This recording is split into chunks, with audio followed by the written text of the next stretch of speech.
part, which we've been searching for, will definitely be within that red sphere. Thankfully, we have some ancient documents, undamaged since the apocalypse. These records show that this sphere existed in the Dark Ages.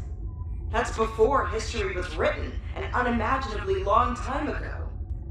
Only the beings we know as the Ancestors possessed such mysterious technology. That can only mean that the Ancestors would have likely hidden something incredibly important within that red sphere. The issue is that so far, we haven't been able to find a way to open the sphere and see what secrets lie hidden within. But that is about to change. Soon we'll be able to find out how to open that red sphere. We've been making significant progress on Archae energy research recently. I'm sure we can find a way to do it. The red sphere's secrets will soon be revealed.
Befitting of the name White Knight, in this zone, the sun almost never sets throughout the year.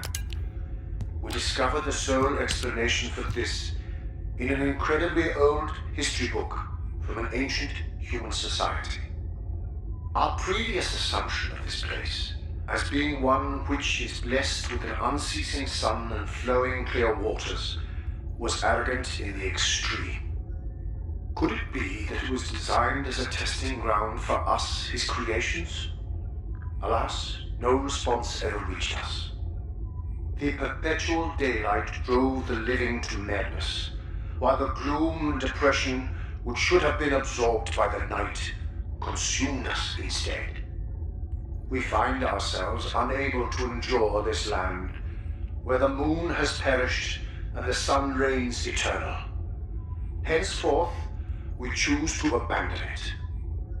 It will be a place abandoned even by believers who could not endure it. Now, only a large, empty, and inexplicable eye stares back at us. This is a land created by ancient beings of the past. Perhaps this is why humans did not dare to set foot in it. The only darkness within this nightless sky, under the undying sun, is in the many hollows. What could those vast, dark, and mysterious hollows be hiding? Only questions remain.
When I first heard of the beings called the Ancestors, I thought everyone was trying to trick me.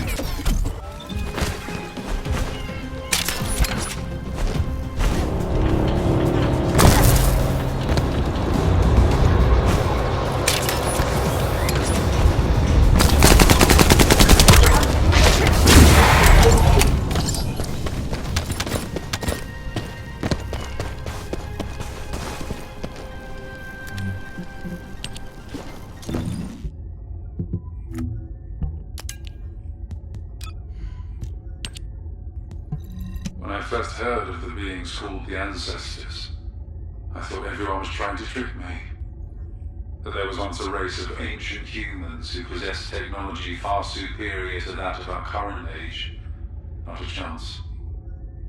However, once I noticed that not a single one of the Magisters was smiling, I realized. There was a forgotten civilization, inhabitants of a time during which humanity had reached unimaginable levels of development. The Magisters provided several articles of evidence. The massive underground ruins, the titanic sphere floating in the sky, and a hollow large enough to swallow a mountain. It was just as the Magisters had described. The world was full of mysteries that we could not yet explain. Of these, the most inexplicable one is the old mystery in Hagios. This structure, which has been referred to simply as the old mystery since ancient times, was said to be a structure of the ancestors. Hearing that was more than enough explanation. Mysteries that cannot be understood by humanity were crafted by their hands. Nothing could be more magnificent. We must explore their ruins.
There weren't many surprises to be found in these unforgiving mountains.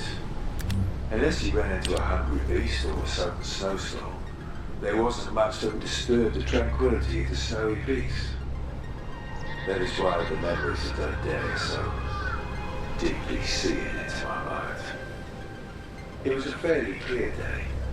A few clouds floated above, but it was far from a day where clouds foretold a coming snowstorm. But then, almost instantaneously, the sky went dark. A great roar ripped through the sky. Well, at least that's how I remember it. An enormous black shadow, which turned out to be a huge ship, covered the entire mountain.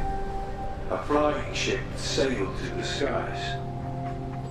This black ship, spewing enough smoke to cover the world with inky darkness, crashed into the mountainside.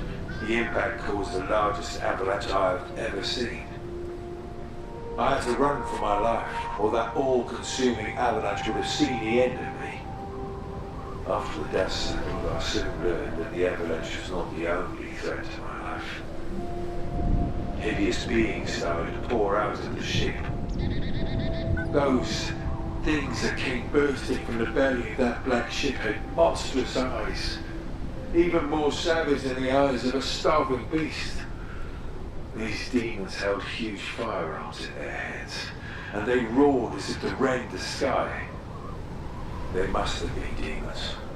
No beast could replicate the terrifying sounds that their lungs made. I can think of no word other than demons when I describe those creatures that tore through the sky.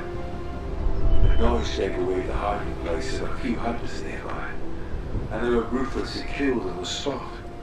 I covered my mouth to stop myself making a sound even by breathing, and made a mad dash down the exposed mountainside. I had to escape. I didn't want to be captured by those demons and killed in the barren snowfields without a soul to help me.